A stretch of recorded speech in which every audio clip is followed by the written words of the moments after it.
Brilliance Audio presents Mafia King, a Mafia Royals novella by Rachel Van Dyken, performed by Cendese and Jillian Macie.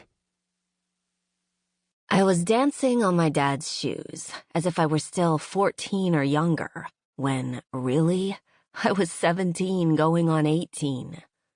Wow, another year younger, and I'd be in The Sound of Music. Sigh.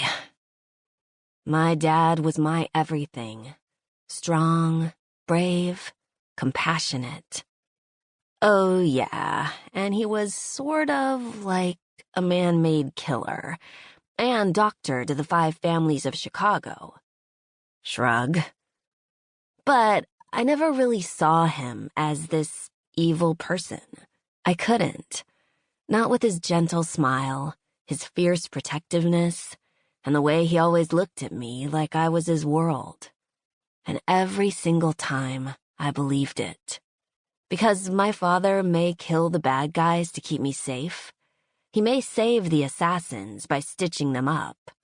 But one thing my father was not was a liar. "You're getting too old," he grumbled, spinning us again as we danced at my cousin's wedding. I loved that even in his early 50s, he looked better than Brad Pitt. People always asked me why my dad was so young. Well, folks, he's not young. He's just an abandonado through and through. I mean, seriously, what did they put in the water? I giggled as I looked around at all my tatted-up uncles, the bosses, the badasses of the Cosa Nostra. They were the law, and it treated them well, just like aging. I sighed as Breaker and Violet came out onto the dance floor.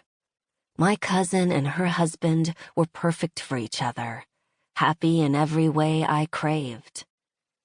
As much as I knew what was expected of me in the family, I also had this small hope that it wouldn't just be about killing for blood, protecting, dying one day. That it would be about an actual family. Mine. I wanted kids. Not one, not two. I literally wanted a plethora of them. Something I was sure would send any sane man screaming into the night. But that was the guy you didn't want, the screamer.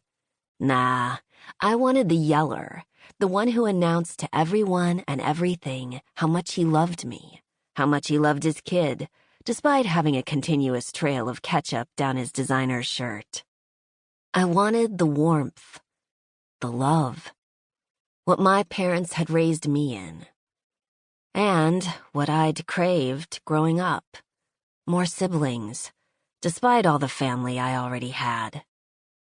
With a sigh, I pulled back from my dad as he leaned down and kissed my forehead. "Are you okay?" "Dad," I shrugged. "Are any of us ever just okay?" His eyes darted from left to right, and then he rolled them. "You're too smart." "I'm your kid." "Yes."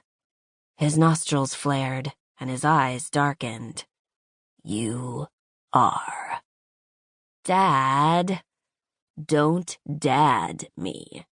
He pulled me close again. "Let them all see how much I love my daughter. Let them know how precious you are, how I would move mountains, oceans, skies. You are mine, and one day you'll look at someone with those gorgeous blue eyes and see the world. One day it won't be me on the other side of that awestruck look you've always worn on your face. One day I will walk you down an aisle. I will give you to another man, and I will feel lost. So fucking lost, Tiny. Because how does a protector, a man, a father, trust something so precious in the hands of someone who's not his own?" Tears filled my eyes as I smiled up into perfection. The man I would measure everyone against, my daddy. "You can't, Daddy. That's why you have the gun and get to pull the trigger if they fail.